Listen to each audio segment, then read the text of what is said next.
Hi! Welcome back to another Mia's Bookshelf video. This week we are going to be talking about oddly specific book recommendations. These are books for when you're placed in a scenario and you really just want a book that fits a very specific mood or idea. These are those kinds of books.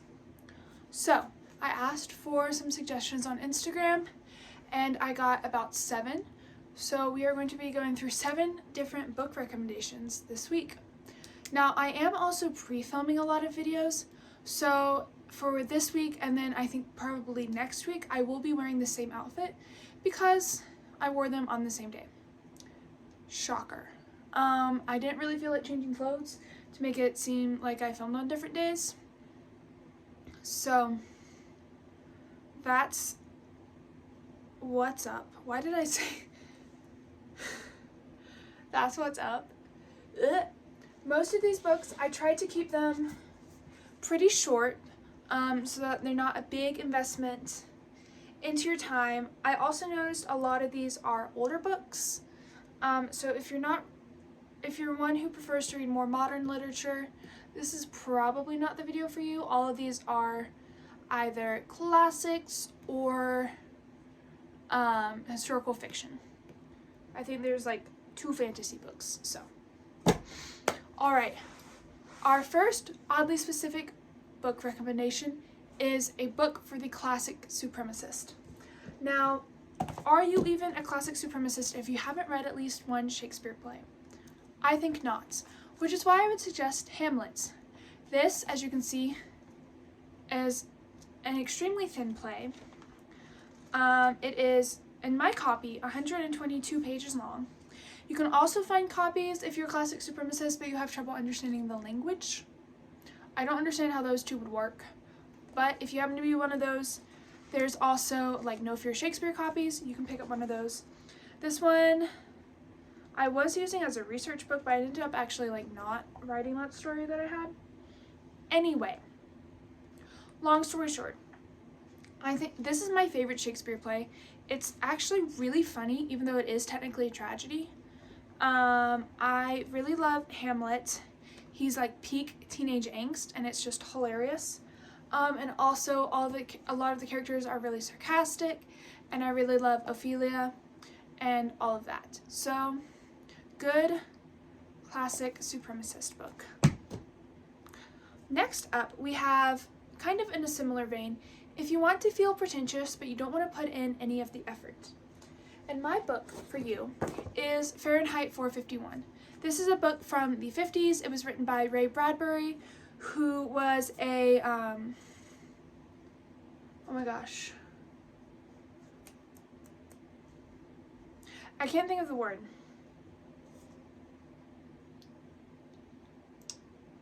He was a speculative writer, so this one's kind of dystopian and speculative.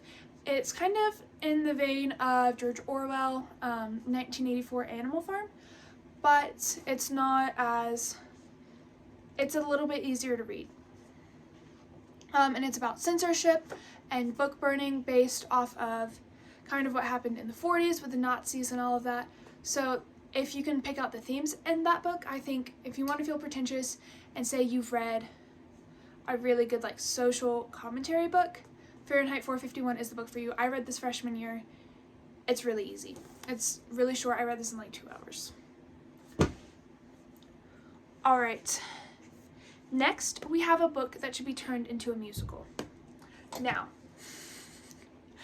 my pick for this was The Hobbit, because I think it would be hilarious to see a bunch of tiny hobbits shuffling around in really hairy feet singing about a dragon. Like that image just popped into my head and I couldn't get it out. So if anyone wants to fund a Hobbit musical, please do so, because I would pay so much money to go see that. Oh. Anyway, book recommendation number 4. I actually don't own these copies of these books. Oh, you know what? It looks really orange. Hey Siri.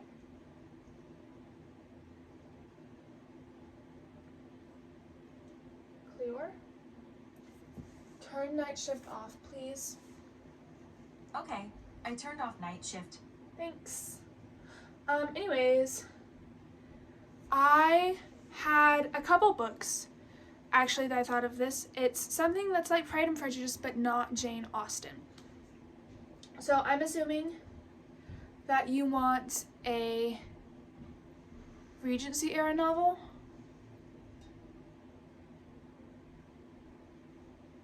Sorry, I just heard my dad.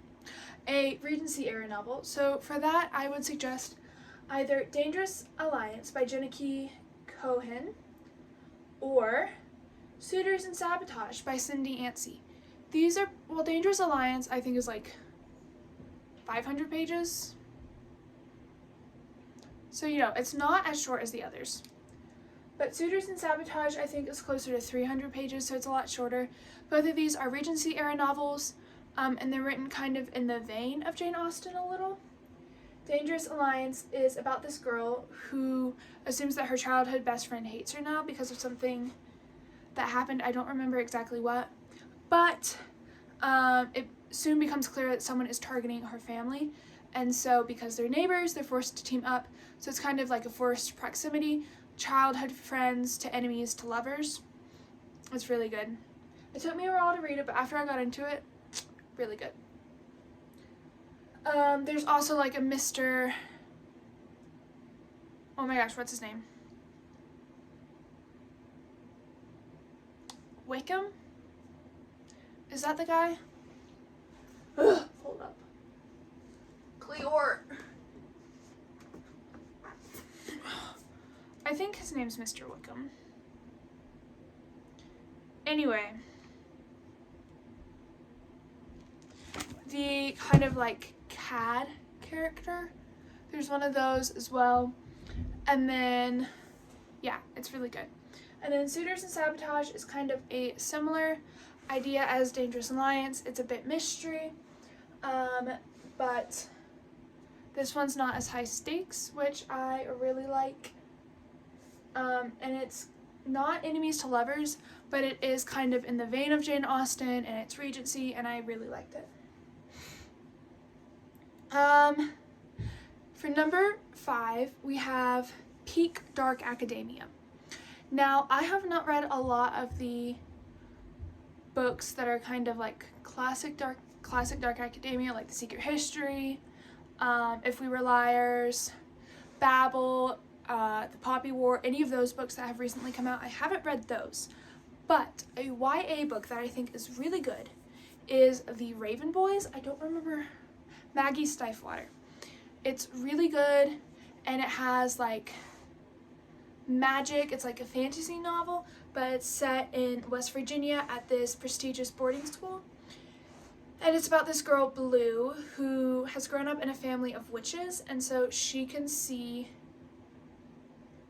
one of her specific gifts is being able to see dead people.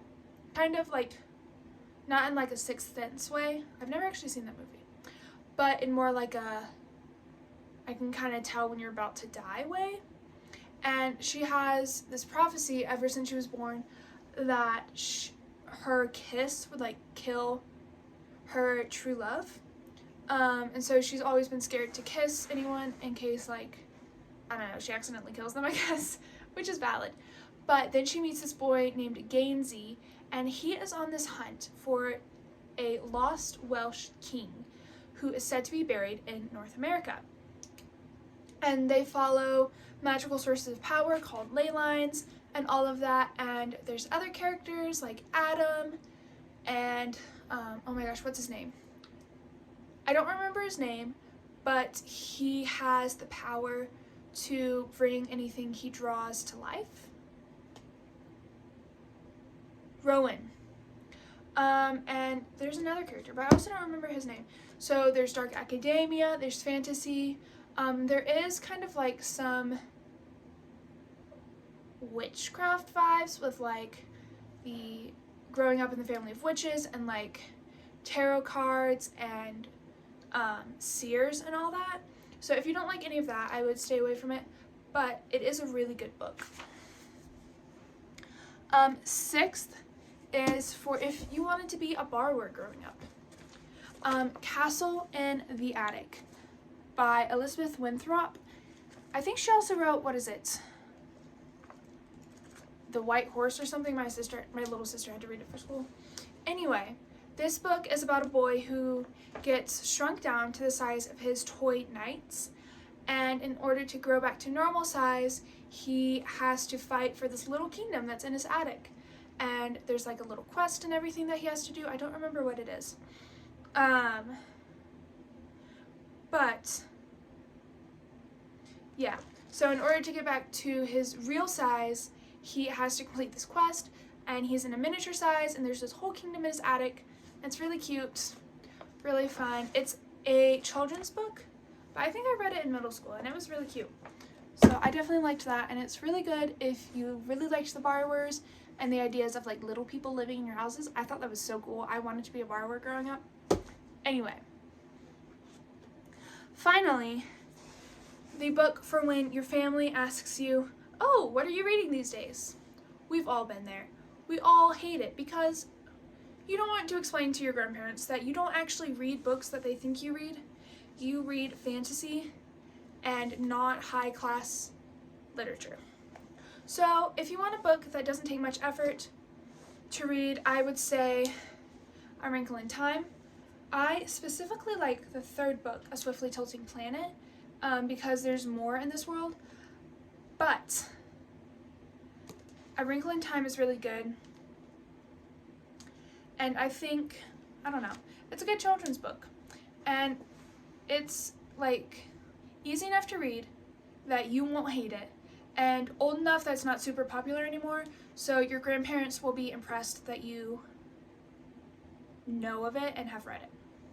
So yeah, those were my 7 oddly specific book recommendations. So let me know if there's any other scenarios that you would like book recommendations for in the comments, and I will try to find a book that I think suits that. And I will see you next week. Bye!